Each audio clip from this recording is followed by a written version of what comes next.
Hello guys, welcome to I-wize Group Crypto Passive Incomes. Today we are going to talk about decentralized finance, also known as DeFi. Let's get into the video.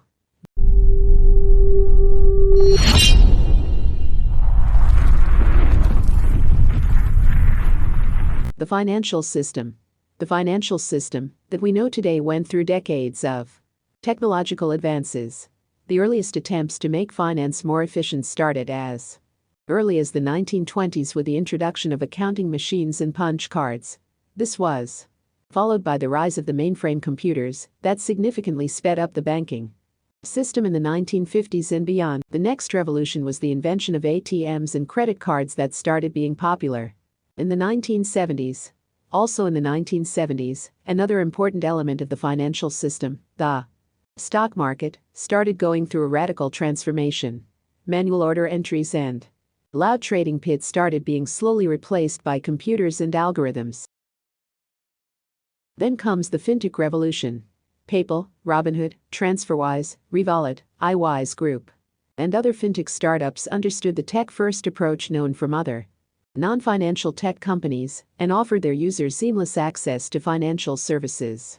A completely different experience when compared to the clunky banking user interfaces. Despite a century of innovations, the financial system is far from being perfect. Settlement of stocks, bonds, and other financial instruments takes days to clear and requires a massive amount of human capital involved in the process. On top of that, the backbone of the financial system hasn't evolved much since the mainframe computers were introduced. This is exactly why we need something new, something better, that can address some of these problems. And this is where decentralized finance comes into play. DeFi.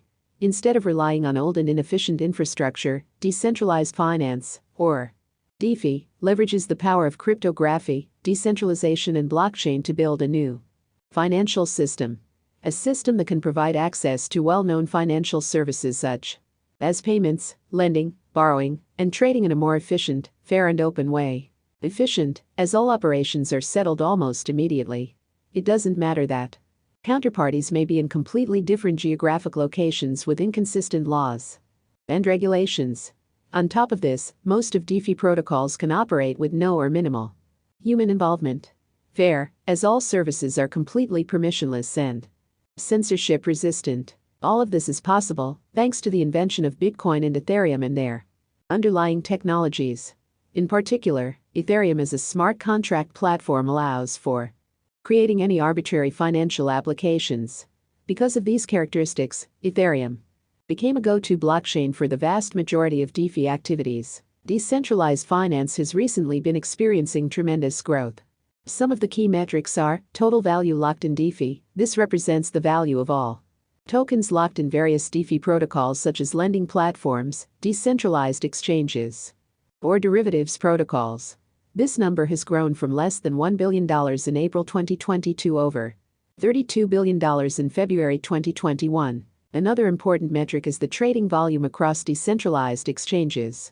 This figure has grown from around $0.5 billion in April 2020 to over $50 billion in January 2021, a 100x increase.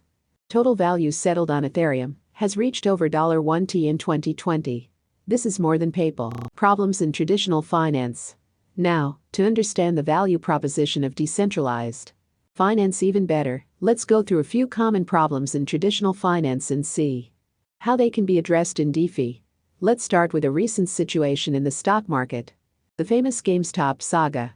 After discovering that GameStop stock, GME, was overly shorted by some of the hedge funds, users of a popular Reddit group, Wall Street Bets, started buying GME as they believed this could initiate a short squeeze that would result in hedge funds having to buy back the shorted stock, driving the price higher. At some point, Robinhood and a few other stockbrokers came up with a controversial decision to disable the possibility of selling GME and a few other stocks.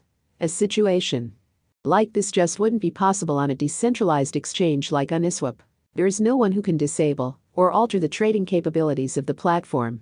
There is no single authority making decisions on behalf of the users.